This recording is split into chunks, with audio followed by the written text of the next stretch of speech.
नेता नहीं, नागरिक चाहिए। सन 1920-21 के ज़माने में एक विज्ञापन पढ़ा था, क्या आप स्वराज्य चाहते हैं तो लेक्चर देना सीखिए। इश्तहार छपवाने वाला कोई पुस्तक विक्रेता था जो इस विज्ञापन के जरिए अपनी किसी किताब की बिक्री बताना चाहता था, और किताब से नेताओं के भाषणों का ही संकलन था। तब से इस देश में व्याख्यानों की ऐसी झड़ी लगी है जैसे झड़ी अब मेघों की भी नहीं लगती। अपने देश में व्याख्यान लगातार बरसते रहे हैं और उनकी वृद्धि करने वाले नेताओं की तादाद भी बेशुमार रही है। आज़ादी की लड़ाई के दिनों में देश के सामने ले देकर एक ही सवाल था कि विदेशी शासन कैसे हटाया जाए, मगर यह सवाल ज़रा टेढ़ा पड़ता था, क्योंकि हुकूमत से लड़ने का अर्थ अपनी जान माल पर संकट को आमंत्रित करना था। इसलिए जो लोग भी अपनी थोड़ी या बहुत कुर्बानी देने को आगे आए, उन्हें जनता ने नेता कहकर पुकारा।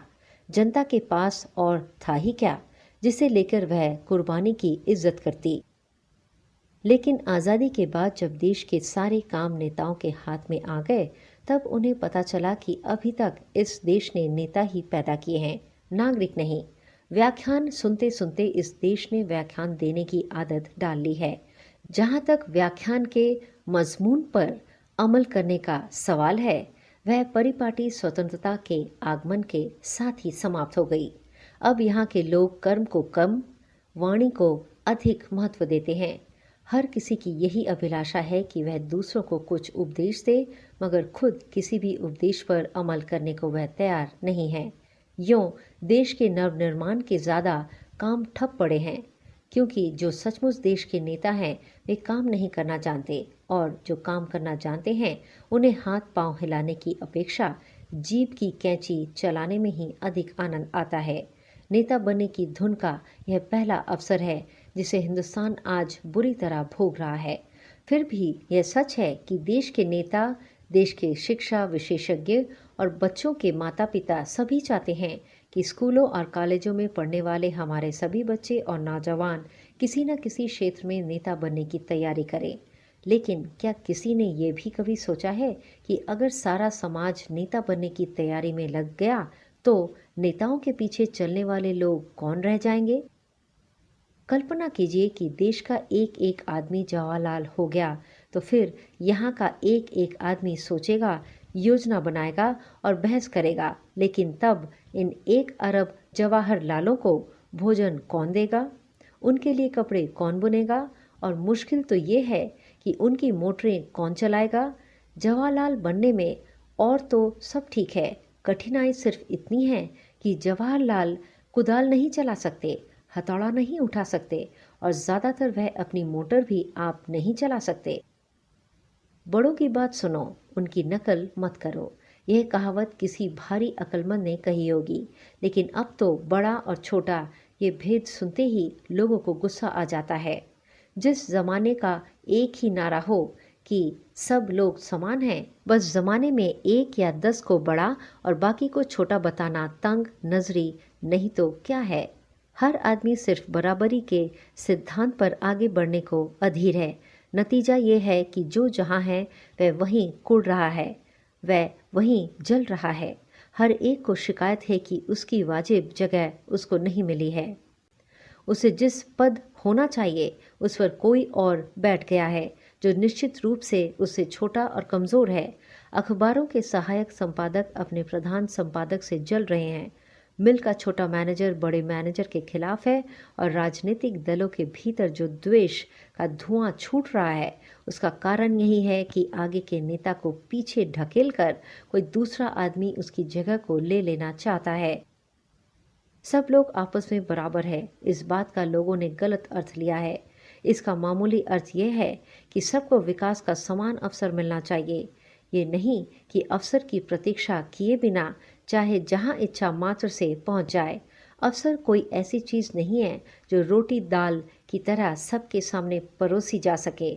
उसे पाने के लिए अपने गुणों का विकास करना होता है, तत्परता, मुस्तैदी और धीरता भी सीखनी होती है और उम्र तथा अनुभवों का भी इंतजार करना पड़ता है। मगर नेतागिरी का चस्का लग जाने के कारण लोगों की इंतजार लियाकत घट गई है और जिस जगह पर आदमी धीरे धीरे और बड़ी कोशिशों के बाद पहुंचता है, उस जगह पर अब लोग छलांग मार पहुंच जाना चाहते हैं। मगर लोग जो छलांग मारकर आगे बढ़ना चाहते हैं, उसका कारण क्या है? कुछ तो ये कि कभी कभी दूसरों को उन्होंने छलांग मारकर आगे बढ़ते देखा है और अधिकतर ये कि वे काम करना नहीं, हुक्म चलाना चाहते हैं। वे मानते हैं कि जिंदगी का असली मजा मेहनत करने में नहीं, अपने मातहतों को हिदायत देने में है। वे इस बात को भूल जाते हैं, हिदायत भेजने की योग्यता काम करने से ही आती है। जो आदमी अनुभव के दौर से होकर गुजरने से इनकार करता है और मेहनत से भागकर आराम की जगह पर पहुंचने के लिए बेचैन है, उसकी यह बेचैनी ही इस बात का सबूत है कि वह अपने संगठन का अच्छा नेता नहीं बन सकता। नेता का पद आराम की जगह है, इससे बढ़कर दूसरा भ्रम भी नहीं हो सकता। अंग्रेजी में एक कहावत है कि किरीट पहनने वाला मस्तक बराबर चक्कर में रहता है। तब तो आदमी मेहनत और धीरज से भागता है। उससे यह कैसे उम्मीद की जाए कि वह 8 पहर के चक्कर बर्दाश्त करेगा, और जिनमें धीरज नहीं, सबसे अधिक वे ही इस चक्कर को अपने माथे पर लेने को क्यों बेकरार हैं? जो अपने काम को प्यार करता है वह कभी भी नाखुश नहीं होता और ना उसे यही रोग सताता है कि घड़ी घड़ी मेरा अपमान हो रहा है। जहां तक ताकत और अधिकार का सवाल है, नेता चाहे कोई भी हो, अधिकार बराबर उसकी मेज पर विराजता है, जो मेहनती और ईमानदार है। सारी दुनिया मेहनती और ईमानदार व्यक्ति की खोज में है, क्योंकि हर नेता चाहता है कि वह अपनी थोड़ी बहुत जिम्मेदारी किसी ईमानदार आदमी पर डाल दे। अधिकार भोगने का जो असली सुख है, वह नेताओं के नहीं, मेहनती सहायकों के हाथ में है, जो भी परिश्रमी और ईमानदार हैं। दफ्तर के अधिकारी उसकी कुर्सी के इर्द गिर्द घूमा करते हैं, और जब अधिकार भोगने का वह सीधा रास्ता मौजूद है, तब लोग नेता बनने के फेर में क्यों पड़ते हैं? नेतागिरी का लोभ एक दूसरी दृष्टि से भी मनुष्य को पवित्र बनाता है। जीवन की विशाल कर्मभूमि की ओर जरा नजर दौड़ाइए। सारा संसार नेतृत्व की अभिलाषा का शिकार हो रहा है। जो व्यापार में है, वे मुनाफाखोरी और चोरबाजारी करके धन में सबसे आगे निकल जाना चाहते हैं। जो नौकरी में है, अपने ऊपर वाले अफसर को ढकेल कर आगे आने को बेचैन हैं, और जो सामाजिक या राजनैतिक क्षेत्रों में काम कर रहे हैं, वे भी ऊपर के नेताओं को हटाकर खुद उनकी जगह ले लेना चाहते हैं। भाषण गर्जन, तिकड़म और झूठे वायदों और धोखे की कस्मों से सारा सार्वजनिक जीवन कोलाहल से पूर्ण है। ये सब के सब नेतृत्व की अभिलाषा के दोष हैं।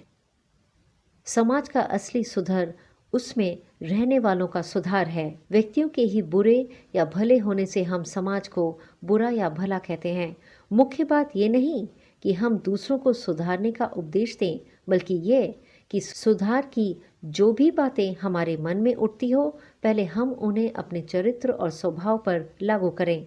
समाज की सुंदरता 2-4 नेताओं से नहीं, बल्कि ये कि सुधार की जो भी बातें हमारे मन में उठती हों, पहले हम उन्हें अपने चरित्र और स्वभाव पर लागू करें। समाज की सुंदरता 2-4 नेताओं से नहीं, बल्कि लाखों लाख व्यक्तियों के सुधार पर निर्भर करती है। इसलिए उचित यही है कि समाज की जिन कुरीतियों से हमारी नाराजगी है, उन्हें सबसे पहले हम छोड़ दें, और जिन मूल्यों को हम समाज में लाना चाहते हैं, उन्हें भी अपने निजी जीवन में सबसे पहले बरतना शुरू करें। समाज को योग्य नागरिकों की जरूरत है, नेताओं